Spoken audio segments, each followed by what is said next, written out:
We look up, blinds are closed, blinds are closed, blinds are closed. Hadn't really paid attention to that part, but all the blinds are closed. So picture that. You look up, like, oh, I'm just looking up at it, getting ready to leave. In the curtain, in the curtain's closed. In the curtain is a face. It's a woman just staring at us.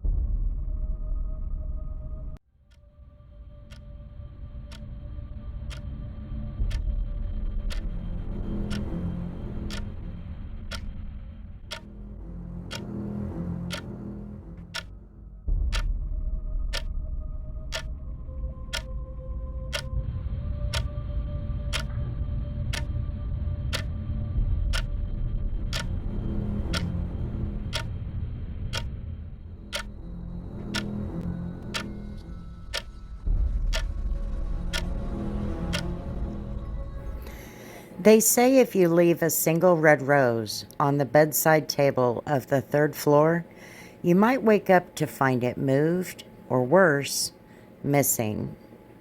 Wichita, Kansas.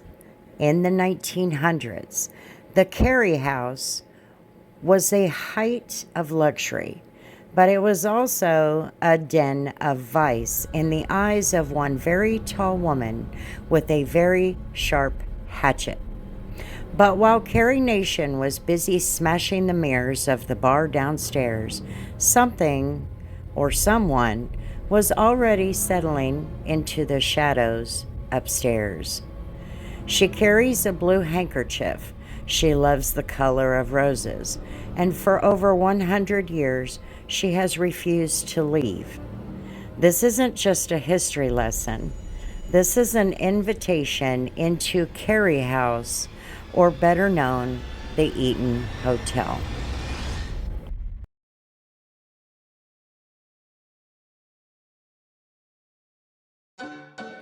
The Carey House, or Eaton Hotel, is actually a character in the story. So let me bring you this part of the story.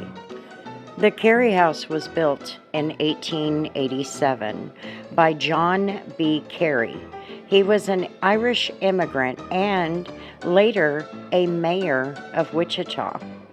He spent a staggering $100,000, in today's calculation that would be millions, and built this hotel in 1886 to 1887. The architecture of the building is the Second Empire style. It uses red brick, as they did many things in those days, mansard roof, and one of the biggest features was the roof line, because in the northeast corner was a tower overlooking the street. And the style of the interior was more of a Victorian style. The Carey House was sort of a modern marvel for 1887. This place was the future. It had steam-powered elevator, one of the first in the region. It had hot and cold running water in every room, and the Carey Bar, which was famous for its cherrywood fixtures and a massive $1,500 mirror.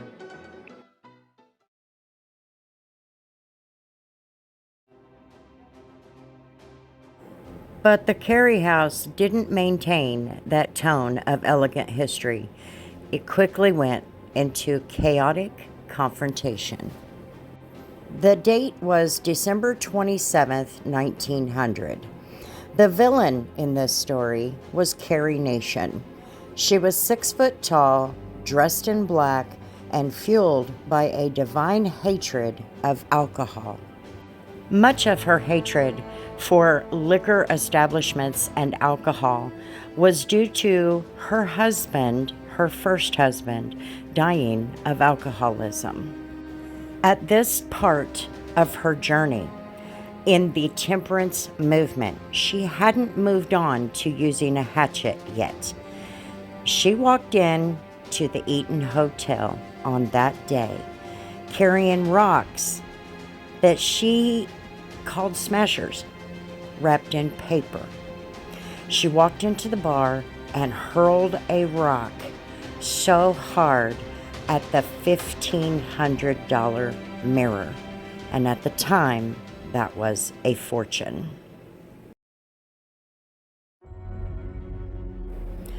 While the glass was swept away and the mirrors were replaced, some say the energy of that violence and the secrets kept in the rooms upstairs never truly left. Because long after Carrie Nation took her hatchet elsewhere, a different woman began to appear.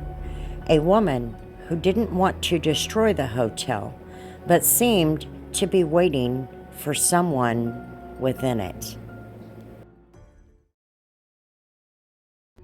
I believe I was about 14. The lady that babysat us at the time, her son wanted to go to haunted house. Well, his birthday's in the middle of April. And she's like, oh, well, there's this place downtown called Carey House Square. Let's just go see what happens. You don't expect anything to come of it. Let's park over there and start doing laps around the building. Lap number 1, you're not expecting to see anything. You didn't really see anything. Just fast forward to lap 2. Then we started noticing blinds would be open or they would be closed where they had been open, and vice versa. Lap 3 or lap 4, blinds that had been closed were open again. And then there was this rose picture placed, like, I'd say in the window, but it was like the windows are on your right side. It would have been facing to the west where you could see in the window. There's the picture, but the picture is facing the west. Okay, this is completely weird because why is there now a random rose picture here that's not been here the rest of the time? You don't see anybody moving. Nothing. Finally, like, you know what? This is getting kind of creepy. Like, now we're convinced, like, something's going on. But you still keep trying to debunk it that maybe there's people working. You're just not seeing them because you're doing a lap around a city block. We've seen enough. So we all planned to leave. So we went back around and cut about halfway through the east side. There's a little alleyway. We kind of cut through there to head back to that parking lot that we were parked in initially. That was when shit got real. Real fast. Could not debunk anything anymore. He says, it was not just like 1 or 2 of us that people would be like, So we're going through the parking lot, almost to the vehicle.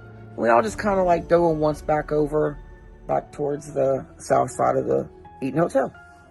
And look up, probably 3rd story. I don't remember how many stories there are. I think there's 4 or 5. Picture that. You look up, like, oh, I'm just looking up at it, getting ready to leave. In the curtain, in the curtain's closed. In the curtain is a face. It's a woman just staring at us in the curtain. Not like open, like peep in. No, in it. She was part of the curtain. Every one of us screamed, ran. I still will not. If I ever needed to live somewhere, I ain't living there.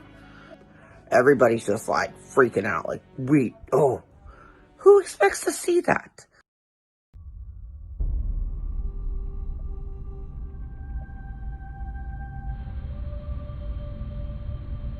Carey House Square, Eaton Hotel. I remember that day, but not why we were there. And I remember one thing in particular, one exact 2-3 minute stretch of time. And that was walking down the sidewalk towards that way. As a 9 to 11-year-old would say, we were going in that direction. And turning the corner into the alley. It was like the alleyway where the utility poles are, and then just a little bit of space for like some makeshift parking, like a makeshift parking lot. Before all of us kids decided to just, all in unison, just turn and look. And that's honestly the last time I want anything to do with that building, let alone be around it. Because up there in that window, face.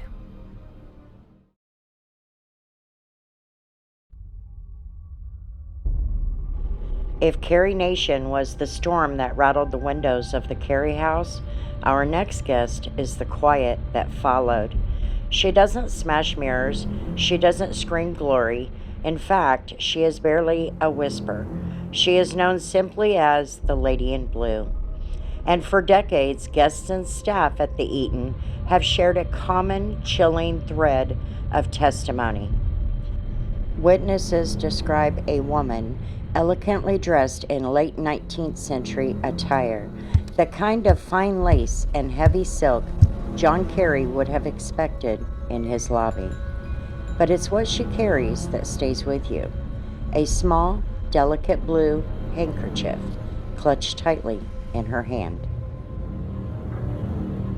She is most often seen on the 3rd floor.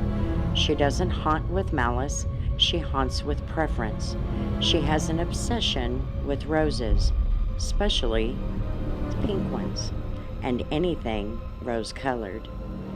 There are stories of hotel employees placing red roses in vases only to return minutes later to find them replaced with pink ones. Some staff have even reported to find those roses scattered near the stairwell.